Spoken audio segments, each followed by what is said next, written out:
I'm Krisztina Neglia, and this is Real Estate 411.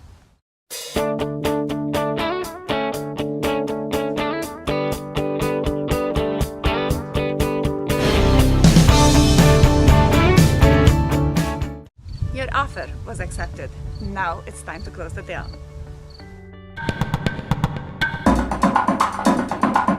When we preparing a person for purchasing a home, I always tell them that pre-qualifying is a crucial part of the home buying process.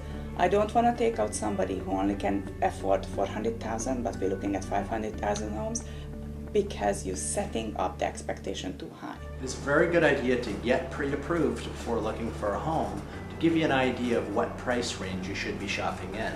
There's no point in shopping for a home that's $500,000 if you'll only get qualified for a $300,000 home. I truly believe when it comes to mortgages, you have to go to the right person.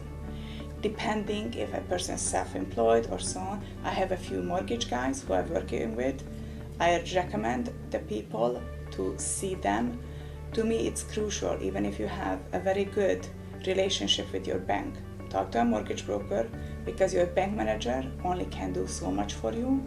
I even work with somebody from TD. I can get much better rates than the posted or the rates from the bank. Real estate agents deal with mortgage brokers on a regular basis, and your real estate agent can typically refer you to a mortgage broker who can point you in the right direction.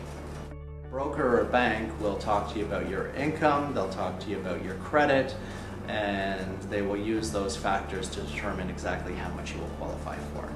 When we needed help with the bank, Krisztina pointed us in the right direction. She set us up with a lady whose name actually escapes me right at the moment, but she was really nice and very straightforward, and actually she was much better for us than when we had gone to the bank on our own the very first time.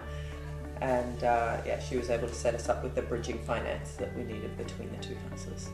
They don't deal in savings accounts, they don't deal in checking accounts, they don't deal in RRSPs, they deal 100% in mortgages. By dealing 100% in mortgages and by not having branches scattered across the country, they are often able to give a lower mortgage rate than what the bank would give. I actually work in the financial industry, and what I find is a misconception of people is that they need to deal with a financial institution where they have traditionally had all their banking, and that's not true.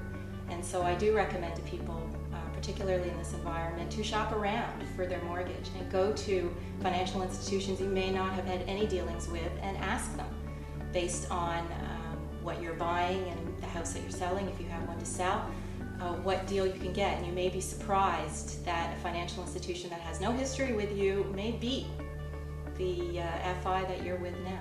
A mortgage broker deals with multiple lenders, which will send the broker rate updates on a daily basis. So the mortgage broker is much better positioned to find the home buyer a lower mortgage rate by being able to tap into multiple mortgage lending sources, as well as multiple mortgage products. The more mortgage lenders that the broker deals with, the more mortgage products are available to the prospective home buyer that may better suit their needs. A mortgage broker can do one credit check and shop their mortgage for them with multiple lenders, so the home buyer only has to talk to one person and therefore only have one credit check. If you're currently locked into a mortgage right now, it really doesn't hurt to talk to a mortgage broker and find out if refinancing your mortgage to a lower rate is going to be best for you at that time. The most important thing is to check with your current lender, find out what your penalty will be for paying your mortgage out earlier, and then weighing that penalty with the savings from the new mortgage. An open mortgage is basically a mortgage that you can prepay as much as you want at any time without any penalty, including paying the entire balance off. A closed mortgage has certain prepayment restrictions, usually anywhere from 15 to 25% per year of the entire mortgage balance.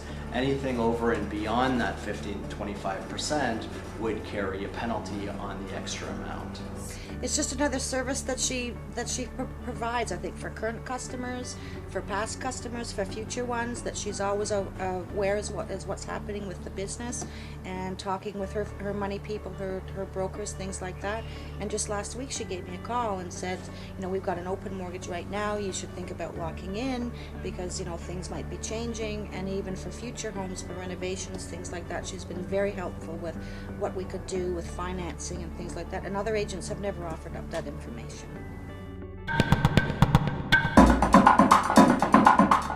And when the deal is done, I always recommend lawyers. Again, I'm dealing with more than one person. To me, it's important that that lawyer is available and mainly concentrating on selling homes. I prefer a lawyer to focusing on home sales, but of course, if somebody has their favorite family lawyer, I will not interfere. We went with Kristina's recommendation for our lawyer, and I'm very happy with them. I have actually contacted them in other legal matters, and they've been very useful. I only recommend people, however, who I had personal relationship with, and I know they will do an excellent job. If they want people, let's say in Oakville, I make sure I have 3 or 4 lawyers information, send them out, and I make sure that they have made their decision. I will never recommend anybody, however, who has not fulfilled an absolutely professional job for me. Congratulations on your new home. Now it's time to think about decorating and landscaping. I'm Krisztina Neglia, and this has been an episode of Real Estate 411.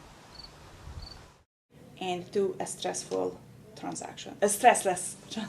Okay, let's take this. Let's try that.